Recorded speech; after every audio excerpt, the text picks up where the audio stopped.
Hello everyone, कैसे हैं आप सभी। आशा करते हो अच्छे होंगे और मन लगा के पढ़ाई कर रहे होंगे। तो जैसे आप लोग बहुत सारे प्रश्न मुझसे पूछ रहे हैं और उसमें से बहुत सारे लोगों का प्रश्न एक ही है। सबसे बड़ा प्रश्न यही है कि एग्जाम दीदी कब तक होगा, कुछ आप बताइए।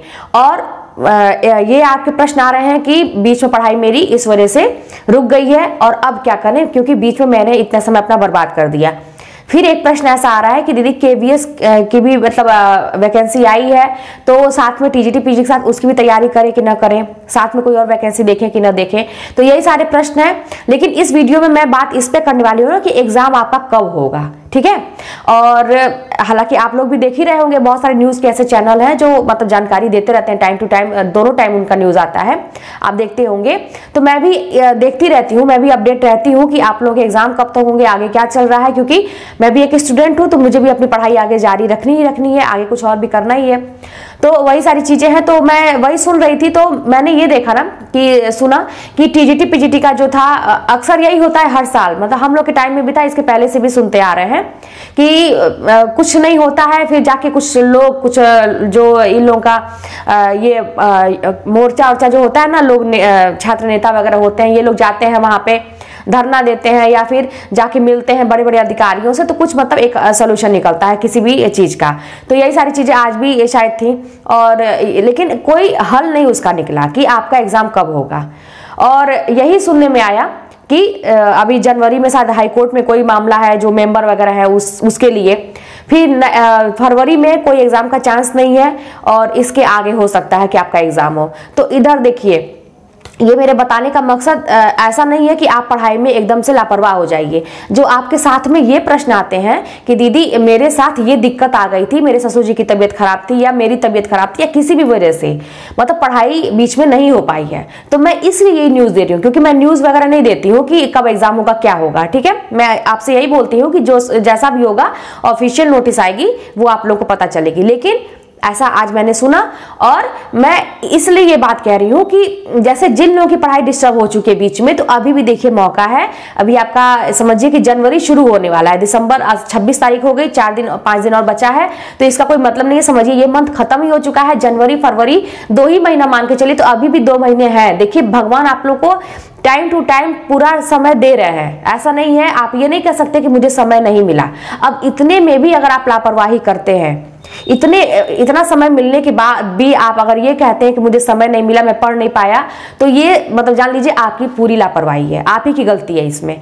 तो इसीलिए जिनकी पढ़ाई बीच में डिस्टर्ब हो गई है, तो पूरा भरपूर लाभ उठाइए। और यही सोचिए कि ये मत सोचिए कि जनवरी से, आज से ही, ठीक है, कि अगर आपको 1-2 महीने का समय मिला है तो एकदम मतलब जितना अभी बीच में डिस्टर्ब हुआ है, चीजें जितनी भी चीज छूटी है, सबको एकदम अच्छे से तैयार करने की आवश्यकता है। जो लोग अभी भी कुछ नहीं तैयार किए, एकदम हल्के में ले रहे थे, उनको एग्जाम से कोई मतलब नहीं है, वो लोग भी अभी भी शुरू कर सकते हैं। एक एक टॉपिक को उठाइए और अभी शुरू कर दीजिए। जैसे आप लोग ये पूछते हैं कि केवीएस की वैकेंसी आई है तो क्या करें, तो आज शायद लास्ट डेट है फॉर्म भरने का, देख लीजिएगा। अगर आपको मन है, अगर आपको लगता है कि आप तैयारी कर सकते हैं, क्योंकि उसका तो शायद मार्च वगैरह में होने वाला है एग्जाम, आप लोग देख लीजिएगा, मैंने ऐसा सुना है, ठीक है।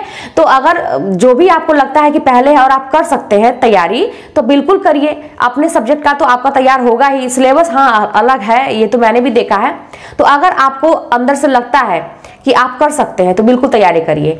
आप पूछते हैं मुझसे कि दीदी आप क्या करती, तो मैं क्या करती ना, मैं तो सही बताऊं तो मैं एक टाइम में एक ही चीज की तैयारी करती, क्योंकि टीजीटी पीजीटी ही ले लीजिए या केवीएस ले लीजिए, कोई भी चीज इतनी आसान नहीं है कि आप एकदम से अचानक से दोनों चीज को मतलब मैनेज कर सकते। मेरा जैसे, क्योंकि मेरे पास टाइम भी नहीं रहता है, मैं जॉब करती हूँ, तो शुरू से मैं करती आई हूँ, तो मेरे पास टाइम नहीं बचता है, तो मैं एक ही चीज को मैनेज करती और अच्छे से करती। ऐसा करती कि जब भी उसका एग्जाम होता ना तो क्लियर होता है, एक ही बार में क्लियर होता, बार बार का नहीं कि 1 नंबर से रह गया, 2 नंबर से रह गया, उसको भी पढ़ने लगे, क्योंकि हमारा एक दिमाग है ना, एक ही बार में बहुत सारी चीजों को वो नहीं एक्सेप्ट करेगा।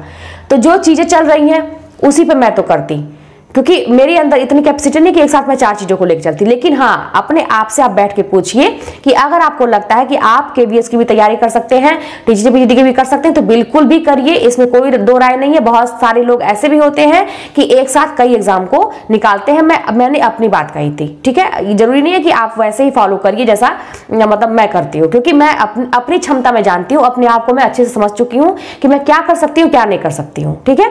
तो मेरा तो वही था। और एग्जाम देखिए, अभी आपको 2 महीने 3 महीने का टाइम जो भी मिल रहा है टीजीटी पीजीटी के लिए, जो लोग बिल्कुल भी एकदम से, वही बात है कि मैं फिर से दोहराना चाहूंगी कि एकदम से तैयारी नहीं की है, अब से भी जाग जाइए। कोई भी दिक्कत आती है, आप कहीं भी जहां भी कोचिंग पढ़ रहे हैं, कोई भी किताब है, एक एक मतलब किताब की एक एक लाइन अच्छे से पढ़ डालिए ताकि वो कहीं से क्वेश्चन आए तो छूटे ना।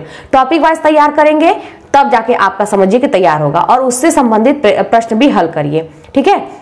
तो यही सारी चीजें थी, और भी बहुत सारी चीजें, जैसे आप लोग जैसे अभी मतलब था कि एक दीदी ये काव्य शास्त्र के बारे में कुछ बता दीजिए, बहुत कठिन लगता है, और आप कैसे तैयारी करती थी। तो काव्य शास्त्र के बारे में मैं ये बता दूं कि मुझे भी कठिन लगता था, तो लेकिन मेरा क्या था कि जब मुझे कोई चीज कठिन लगता था तो मैं उसको छोड़ती नहीं थी, उसको मैं और मतलब जबरदस्ती का जो कहा जाता है ना कि कोई चीजें तो एकदम इंटरेस्ट आता है कि नहीं अच्छा समझ में आ रहा है, चलो आसानी से पढ़ लेंगे, लेकिन कुछ चीजें ऐसी होती हैं कि आपका इंटरेस्ट नहीं है, आपको कठिन लग रही है, फिर भी जो है मैं उसको अच्छे से पढ़ाई करती थी। और काव्य शास्त्र में जो जरूरी चीजें, आप पहले क्वेश्चन पेपर देखिए पहले का कि किस टाइप के क्वेश्चन वहां से आते हैं, ठीक है। जैसे घटना चक्र मैंने तो लिया था, शिल्पी लिया था, तो मैं घटना चक्र में देखती थी कि और बाकी जो जैसे नेट जेआरएफ है, बाकी चीजों में कैसे कैसे क्वेश्चन आते हैं, तो मैं उसको भी टाइप भी देखती थी कैसे आते हैं। फिर मैं जो कोचिंग पढ़ती थी, मैंने वहीं से उतना ही जितना मैंने नोट किया था उसी को मैं पढ़ती थी। मैंने अलग से कोई किताब नहीं लिया था, हाँ जबरदस्ती पढ़ती थी, मेरा नहीं मन करता था तब भी मैं जबरदस्ती पढ़ती थी, और इतना सोचती थी कि मुझे तैयार करना है, ठीक है। यही बात संस्कृत की भी थी, तो संस्कृत में तो ज्यादा सिलेबस नहीं है, अगर लेकिन आपका नहीं मन करता तब भी आपको करना पड़ेगा। जो चीजें लोग छोड़ देते हैं उस पर भी आप फोकस करिए, तब जाके आपका बैलेंस होगा। ऐसा नहीं है कि जो चीज में आपका इंटरेस्ट है बस वही पढ़ेंगे तभी होगा। और हाँ, काव्य शास्त्र तैयार कैसे करेंगे, बस बार बार रिवीजन करने से। इसमें कोई ट्रिक आपका नहीं ज्यादा बनेगा, बहुत है तो आपका ऐसे मतलब जो कवि लोग हैं उनका किसी भी तरीके से आप रचना का जो उनका एक एक जो उन्होंने लिखी है चीजें, उसको किसी ट्रिक से आप याद कर सकते हैं, लेकिन फिर भी आपको बार बार रिवाइज करना ही पड़ेगा, तभी वो दिमाग में चीजें बैठेंगी। तो करके देखिए, क्या हर्ज है इसमें, बाकी लोग भी करते ही हैं तो हम लोग भी करेंगे, इसमें क्या दिक्कत है। बार बार रिवाइज करते रहिए और देखेंगे आप ना कि अभी देखिए पूरा टाइम मिल रहा है आप लोगों को, कुछ लोगों का बाकी चीज तैयार होगा, यही सारे पोर्शन छूटे होंगे। शब्द रूप है, धातु रूप है, ये सारी चीजें आप लोग बहुत लोगों को कठिन लगता है, संस्कृत की चीजें कठिन लगती है, काव्य शास्त्र की चीजें कठिन लगती हैं, तो बिल्कुल भी आप परेशान मत होइए, इस टाइम को इसमें यूटिलाइज करिए कि जो चीजें आपकी छुट्टी हुई हैं इस पे हम फोकस करेंगे और इसको स्ट्रॉन्ग कर लेंगे। बाकी चीजें तो आपका मैनेज हो ही रहा है, उसको आप दोहराते रहिए, लेकिन इन चीजों पे फोकस करिए, ठीक है। और भी जैसे प्रैक्टिस सेट के बारे में आप लोग पूछते हैं, तो वही सवाल है, जैसे हमेशा आपका यही रहता है कि प्रैक्टिस सेट में नंबर कम आ रहा है, क्या करें। तो बिल्कुल भी हताश मत होइए, प्रैक्टिस सेट में नंबर कम आ रहे हैं, बार बार रिविजन करिए, बार बार रिविजन करिए। जो क्वेश्चन गलत होते हैं उसका सोल्यूशन दिया रहता है, उसका उत्तर आप देख लीजिए क्या इसका सही आंसर है, ठीक है। अगर आप टॉपिक तैयार किए हैं उसमें से गलत होता है तो उस टॉपिक को पूरा पढ़ डालिए फिर से तुरंत। अगर आपके सामने नए क्वेश्चन आते हैं वो गलत होते हैं तो उस क्वेश्चन का आंसर याद कर लीजिए और कोशिश करिए कि दोबारा से, क्योंकि जब आप लेते हैं ऑनलाइन टेस्ट लेते हैं तो उसमें दो बार या 3 बार हो सकता है कि आपके में ज्यादा हो, लेकिन इतना चांस मिलता है उसको दोबारा से टेस्ट देने का। तो कोशिश ये करिए कि आपके दिमाग में वो चीजें बैठ जाएं, ठीक है। पहले अच्छे से रिवाइज कर लीजिए। और आप प्रैक्टिस सेट की बुक भी पूछते हैं, तो मैंने क्या किया था कि मैं तो किसी से नहीं पूछती थी, कोई नहीं था मुझे बताने वाला। मैं दुकान पे जाती थी, शॉप पे, और उसी से कहती थी कोई अच्छे से प्रैक्टिस सेट दिखाइए। 2-3 वो दिखाते थे, तो इतना तो आप पढ़ते पढ़ते आपको हो ही गया है कि किसमें अच्छे से प्रैक्टिस सेट दिया हुआ है।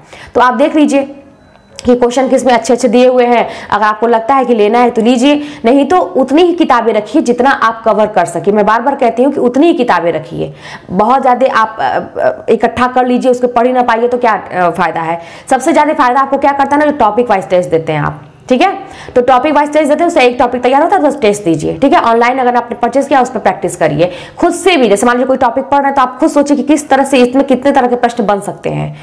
एकदम उस पर लगे रहेंगे ना तो ऐसे नहीं है कि आपका नहीं निकलेगा। लेकिन देखिए एग्जाम वाली डेट की बात थी, मैंने इसीलिए बताया कि जो लोग का बीच में छूट गया है, जो लोग नहीं पढ़े हैं, आपसे भी मौका है 2-3 महीने का, आराम से पढ़िए और सोचिए कि इसमें पूरा चीज कवर कर लीजिए, ठीक है। तो चलिए फिर मिलते हैं नेक्स्ट वीडियो में। कमेंट के माध्यम से आप बताइएगा कि आपको क्या मतलब समस्या आ रही है पढ़ाई के दौरान, या कोई भी प्रश्न हो तो आप कमेंट के माध्यम से पूछिएगा। मिलते हैं नेक्स्ट वीडियो में।